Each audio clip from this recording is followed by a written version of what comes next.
me, I will weep. Do, I prithee, but yet have the grace to consider that tears do not become a man. But have I not cause to weep? As good a cause as one would desire. Therefore, weep. His very hair is of the dissembling color. Something browner than Judas's. Mary, his kisses are Judas's own children. If babe, his hair is of a good color. An excellent color. Your chestnut was ever the only color. And his kissing is as full of sanctity as the touch of holy bread. He hath bought a pair of cast lips of Diana. A nun of winter's sisterhood kisses not more religiously. The very ice of chastity is in them. But why would I swear he comes this morning, and he comes not? Nay, certainly, there is no truth in him. Do you think so? Yes. I think he is not a pig purse or a horse stealer, but for his verity and love, I do think him as concave as a covered goblet or a worm-eaten nut. Not true in love? Yes, when he is in, but I think he is not in. You heard him swear downright he was. Was is not is. Besides, the oath of a lover is no stronger than the word of a tapster. They are both the confirmer of false reckonings. He attends here in the forest on the Duke your father. I met with the Duke yesterday, and had much question with him. He asked me of what parentage I was, and I told him of as good as he. So he laughed, and he let me go. But what talk of we fathers when there is such a man as Orlando? Oh, what a brave man. He writes brave verses, speaks brave words, swears brave oaths, and breaks them bravely. Quite traverse. Athwart the heart of his lover as a puny tilter that spurs his horse on, but on one side breaks his staff like a noble goose. But all's brave that youth mounts and folly dies. Who comes here? Mistress, Master, you oft required after the shepherd, who follows the proud disdainful shepherdess who he calls his mistress. Well, and what of him? If you'd like to see a pageant truly played, between the pale complexion of true love and the red glow of disdain and scorn, go with me hence, and I shall conduct you a bit. Come, let us remove. The sight of lovers feedeth those in love. Bring us to the sight, and you shall say I'll prove a busy actor in your play.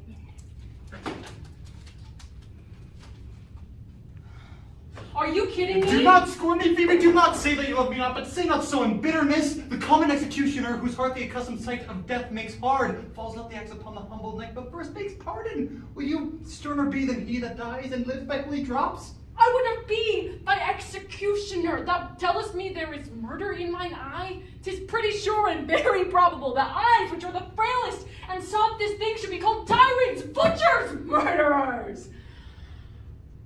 Now I do frown on thee with all my heart, and if mine eyes can wound, now let them kill thee. Now counterfeit this wound. Why now fall down? Or if thou canst, for shame, lie not to say mine eyes are murderers. Now show me the wound mine eye hath made in thee. Scratch thee with a pin, and there remains some scar of it. Lay upon a rush, and the cicatrice, incapable impressure, thy palm some moments keeps, but now mine eyes, which I have darted at thee, hurt thee not. Nor I am sure there is any force in eye that can do hurt. Oh, dear Phoebe, if ever that ever may be near, you meet in some fresh cheek the power of fancy, then shall you know the wounds invisible that love's keen arrows make. But till that time, come not thou near me. And when that time comes, afflict me with thy mocks. Pity me not, as till that time I shall not pity thee. And why, I pray you? Who might be your mother, that you insult, exalt, and not once over the wretched? What though you have no beauty, as by my faith, I see no more in you than without candle may go dark to bed. Lest you therefore be proud and pitiless? Why, what is this? Why do you look on me? I see no more in you than in the ordinary of nature's cell work. That's my little life. I think she means to tangle my eyes too. No, faith, proud mistress, hope not after it. 'Tis not your inky brows, your black silk hair, your bugle eyeballs, nor your cheek of cream that can entame my spirits to your worship. You foolish shepherd! she a woman, and to such fools as you, and that makes this world full of ill-favored children. 'Tis not her glass, but you that flatters her. And out of you she sees herself more proper than any of her lineaments can show her. But, mistress, know yourself. Down on your knees, and thank heaven fasting for a good man's love. For I must tell you friendly in your ear, so when you can, you are not for all markets. Cry the man mercy, love him, take his offer. Foul is most foul, being foul to be a scoffer. So take her to thee, shepherd, and fare you out. So we to you. I pray you chide a year together. I'd rather hear you chide than this man woo. He's fallen in love with your foulness, and she'll fall in love with my anger. If it be so, as fast as she answers you with her frowning looks, I'll sauce her with my bitter words. Why look you so upon me? For no ill will I bear you. I pray you do not fall in love with me, for I am falser than vows made in wine. And besides, I like you not, and if you will know my house, 'tis at the Tuft of Olives, here hard by. Will you go, sister? Shepherd. Fire hard. Come, sister. Shepherdess, look after him and be not proud. Though the world could see, none can be abused in sight as he. Come to our flock.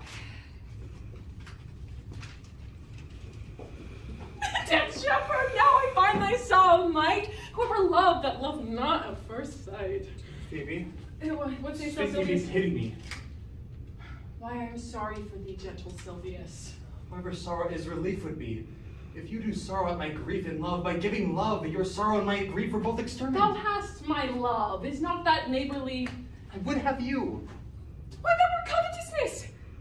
Sylvius, the time was that I hated thee, and yet it is not that I bear thee love, but since thou canst talk of love so well, thy company, which erst was irksome to me, I'll endure, and I'll employ thee too, but do not look for further recompense than thine own gladness that thou art employed. So holy and so perfect is my love, and I in such a poverty of grace shall think it a most plenteous crop to glean the broken ears that the man of the main harvest reaps. Lose now, and then a scattered smile, and there I shall be. Okay! Knowest thou the youth that spoke to me erewhile? Not very well, but I have met him oft. He hath bought the cottage in the bounds of the main car that was once master of. Think not I love him, though I ask for him. 'Tis but a peevish boy. Yet he talks well. But what care I for words? Yet words do well when he that speaks them pleases those that hear. 'Tis a pretty youth. Not very pretty, but sure he's proud, and yet his pride becomes him. He'll make a proper man. The best thing in him is his complexion, and faster than his tongue did make offense, his eye did heal it up. He's not very tall, and yet for his years he's tall, and his leg was but so. Yet 'tis well. There was a pretty redness in his lip, a little riper and more lusty red than that mixed in his cheek. 'Twas just the difference betwixt the constant red and mingled damask. There be some women, Sylvius, had they marked him impartial as I did, would have gone to fall in love with him. But as for my part, I love him not, nor hate him not. And yet, I have more cause to hate him than to love him. For what had he to do to chide at me? He said, oh, mine eyes were black, and my hair black. And now I'm remembered? Scorned at me. I marvel why I answered not again, but that's all one. Admittance is not quittance. I'll write him a very taunting letter, and thou shalt bear it. Wilt thou, Sylvius? Phoebe, with all my heart.